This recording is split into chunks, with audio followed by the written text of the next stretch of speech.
владата одлучи да набави 100 нови амбулантни возила во вредност од 7,5 милиони евра за македонското здравство. Според министерот за здравство Азир Алиу, ова ќе овозможи побрзи и поефикасни интервенции, подобар транспорт на пациенти и поголема покриеност и во урбаните и во руралните средини. Дополнително донесена е одлука паркингот на клиничкиот центар Мајка Тереза да се запише како државно земјиште, со што се отвора можност за договор со јавното претпријатие Градски паркинг, Скопје, и модернизација и проширување на паркинг капацитетите. Владата исто така прогласи кризна состојба во снабдувањето со електрична енергија на целата територија на државата, со важност од 7 дена. Одлуката е донесена поради неможност за навремена набавка на мазут неопходен за производство на струја. Задолжителните државни резерви ќе бидат отстапени без надоместок, а Електростопанство на Македонија е задолжено редовно да доставува извештаи до владата и Министерството за финансии за состојбата и преземените мерки. Просечната месечна нетоплата во октомври изнесувала 45.943 денари, што е зголемување од 477 денари или 1% во однос на септември, соопшти Државниот завод за статистика. На годишна основа платите се повисоки за 9%. Растот главно се должи на зголемувањата во здравствената и социјалната заштита, административните и помошни услужни дејности и секторот недвижен имот. Во однос на претходниот месец, најголем раст е забележан кај недвижностите, информациите и комуникациите и административните услуги.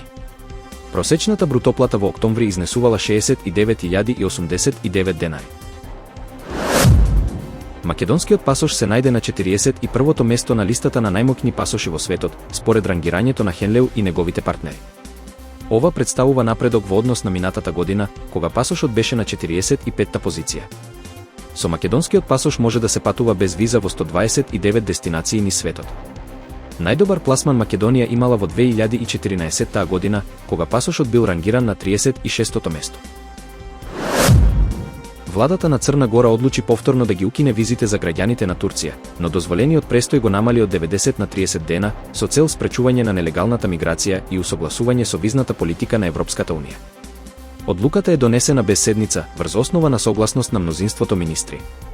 Промените следуваат по инцидент во Подгорица и последователните тензии и напади врз турски државјани, пошто околу 9000 турци ја напуштиле земјата. Владата најави и заострување на условите за привремен и постојан престој на странци.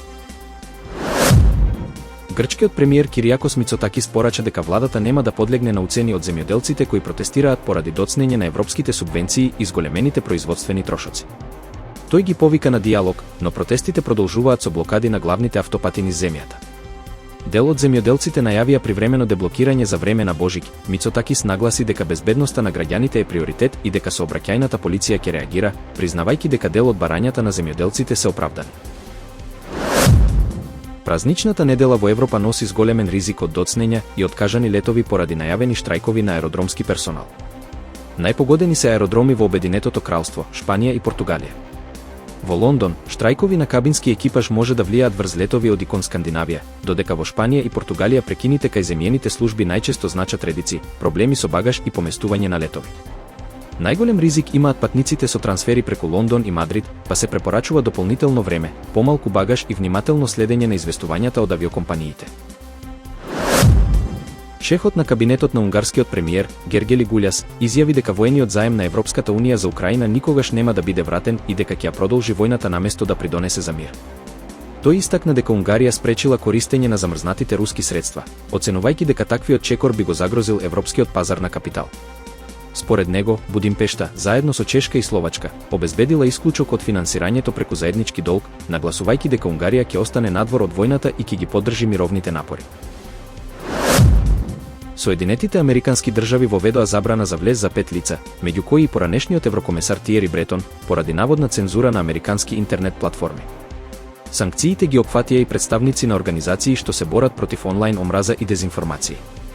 Вашингтон ги обвини засегнатите за притисок врз американските платформи, додека тие и европските власти остро реагираа, оценувајќи ја одлуката како политичка репресија.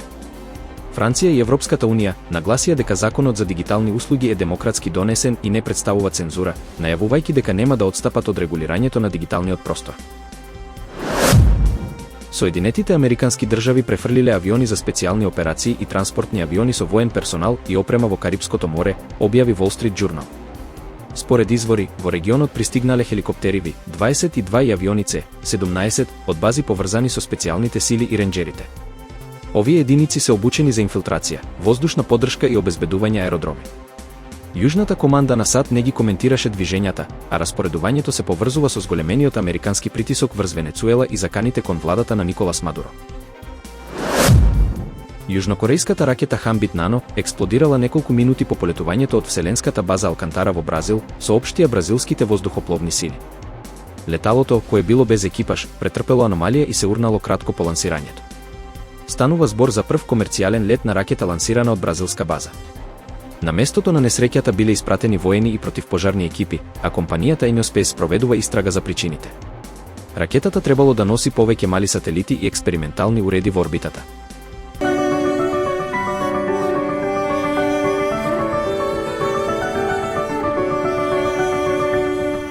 Времето денеска облачно со повремени локални врнежи од дожд, на планините од снег. Наместа во источните делови врнежите ќе бидат пообилни. Ќе дува слаб до умерен ветер од јужен правец. Во Скопје облачно време со повремени врнежи од дожд. Ќе дува слаб до умерен ветер од југоисточен правец. Под влијание на влажен бран во следните 2 дена ќе има повремени локални врнежи од дожд, кои наместа ќе бидат пообилни. На планините врнежите ќе бидат од снег и ќе се формира снежна покривка до 15 сантиметри, информираат од Управата за хидрометролошки работи.